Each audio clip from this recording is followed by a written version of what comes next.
పేరు Vinod. Middle class melodies అనే cinema direct చేశాను. ఇప్పుడే దండోరా చూశాను. కాదు, ఇదేదో ఇంపార్టెంట్ ఫిల్మ్, గ్రేట్ మెసేజ్ ఇది కాదండి. నాకైతే ప్రాపర్ థియేటర్ ఫిల్మ్ అనిపించింది. నేను సినిమాలో చూసినంతసేపు అంటే బాగా మల్టీప్లెక్స్ అయిపోయి సైలెంట్గా ఉన్నాను, కానీ నాకు చాలా చోట్ల అరవాలనిపించింది. ఇలాంటి ఎక్స్ప్రెషన్స్ వస్తూ ఉండే నాకు. అంటే జస్ట్ ఒక బేసిక్ రైటింగ్తో, చిన్న డైలాగ్స్తో, చిన్న క్యారెక్టర్ రిజల్యూషన్స్తో ఎంత హై తీసుకురావచ్చో అద్భుతంగా అనిపించింది నాకు సినిమా. ఇది ఖచ్చితంగా థియేటర్లో చూడాల్సిన సినిమా. నేను ఖచ్చితంగా ఇంకొకసారి చూడాలనుకుంటున్నాను with full crowd in theatre. మీరు కూడా తప్పకుండా చూడండి.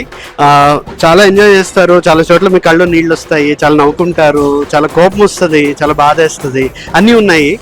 ఇట్స్ ప్రాపర్ ప్యాకేజ్ అనిపించింది నాకైతే. బెని గారు, congrats and thank you so much for backing this film and all the best. Congrats. అందరూ పర్ఫార్మెన్స్ అందరూ చాలా బాగా చేశారు. Everybody in the cost all did a fantastic job. Very basic సీన్లో simple dialogues ఉన్న సీన్ కూడా అంతసేపు హోల్డ్ అవుతుందంటే because of all your performances. చాలా బాగా అనిపించింది. Please do watch it in theatres. మీకు నచ్చుతుంది, డెఫినెట్గా నచ్చుతుంది. Thank you. ఫన్ ఫ్యాక్ట్ ఏంటంటే నేను ఇద్దరం టీసీఎస్, ఎక్స్ టీసీఎస్, తను టీసీఎస్, నేను టీసీఎస్. Job thank you. చూడండి, డెఫినెట్గా చూడండి.